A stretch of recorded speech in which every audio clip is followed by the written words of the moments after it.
Na teh zadnjih sedežih tokrat ne snemam zgolj zato, ker zunaj sneži, ampak predvsem zato, ker gre za avtomobil, pri katerem je sedenje na teh zadnjih sedežih bistvenega pomena.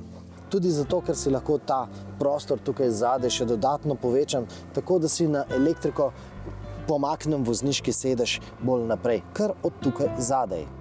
Seveda gre za avtomobil, ki ga ponavadi vzamejo kakšni podjetniki, ki imajo seveda veliko družine, ki jim je zelo pomembno, da imajo zelo velik prtljažnik.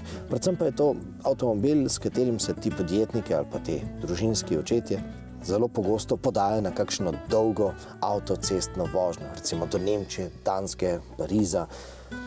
Ampak danes imamo na sporedu različico tega velikega karavana, ki pa je namenjen tistim, ki se vozijo relativno malo, ki se vozijo na kratke razdalje.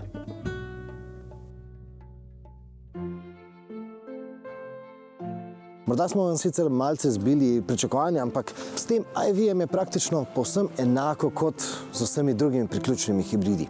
To so električna vozila. Smiselni so, če se boste z njimi lahko vozili ves čas na elektriko, na ta tih in pa bolj zelen način. Če boste bencinski motor uporabljali zgolj za rezervo, za kakšne daljše relacije.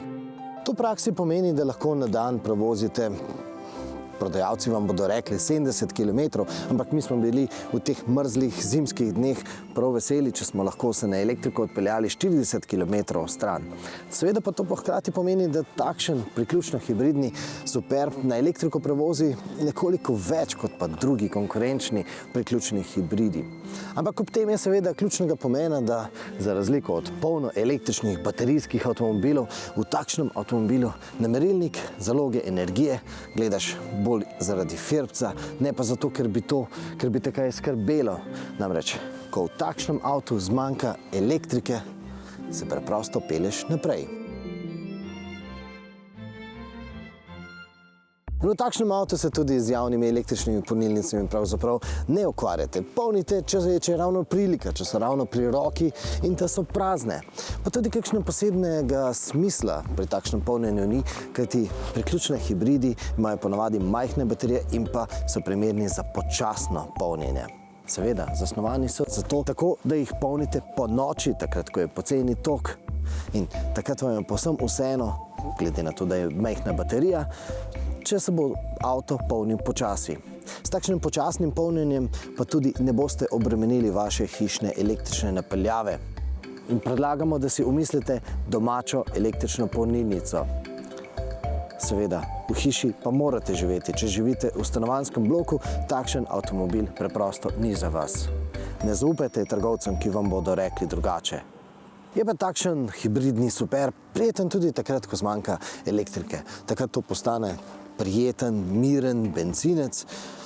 Je pa to vprašanje smiselnosti. Namreč majhen turbo bencinski motor v tako velikem, ogromnem karavanu, ki so ga še dodatno obremenili z baterijami, vsaj na avtocesti postane nekako vprašljiv. Sploh, če ste podjetniki, pazite na vsak cent. Namreč poraba v takšnem avtomobilu postane kar naenkrat 8-litrska, vsaj 8-litrska. In seveda je potem tu tisto klasično vprašanje pri priključnih hibridih, zakaj bi imel dva različna pogona v enem samem avtomobilu. To je tako, kot da bi v avtu ves čas vozil vreče cementa, samo zato, ker vas bi morda kdaj pa le prijelo, da bi kaj sezidali. In potem je tu še tehnični vidik, tehnično kompliciranje. Namreč imate en bencinski motor, ki seveda mora biti v teh časih zelo elektronsko podprt, sploh da lahko ustreže vsem okoljskim standardom. Potem imate relativno zapleten samodejni menjalnik z dvema sklopkama in potem v ta pogonski sklop vključite še elektromotor, ki ga vežete direktno na sam menjalnik.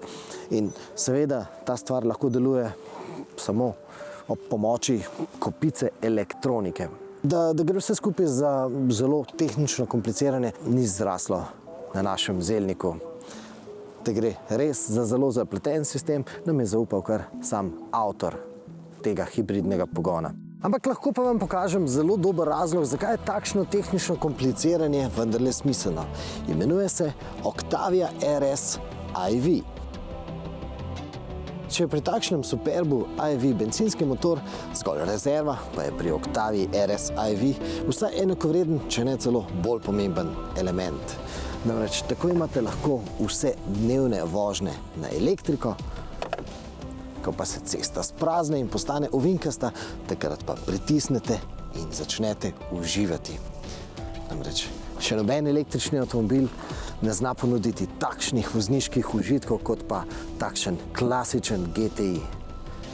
Kot takšen klasičen uživaški RS. Za konec pa naj vam povem, da vas bodo s takšnimi priključnimi hibridi okoljevarstveniki lahko gledali kar malce po strani. Namreč zelo so sveže raziskave, ki pravijo, da mnogi evropski vozniki priključnih hibridov svojih avtomobilov praktično ne priklapljajo v električno omrežje, da vanjo natikajo kablov in polnijo baterije. Namreč jaz to razumem.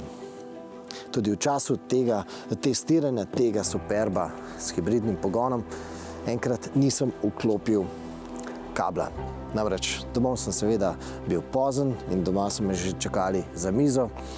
In ko sem se pripeljal domov, sem šel direktno v hišo. Češ, se bom potem šel ven in kabel priklopil. Seveda je bilo potem notri tako zelo prijetno toplo in meni se ni ljubilo iti ven na mraz. In ravno zato lahko še enkrat poudarimo, če kupite takšen priključni hibrid, če kupite električni avtomobil, nujno potrebujete tudi domačo polnilnico. Z njo je uporaba takšnega električnega avtomobila bistveno bolj udobna. Kako namestite takšno električno polnilnico? Pripravili smo za vas prav poseben prispevek na to temo in predlagamo, da je to vaš naslednji klik.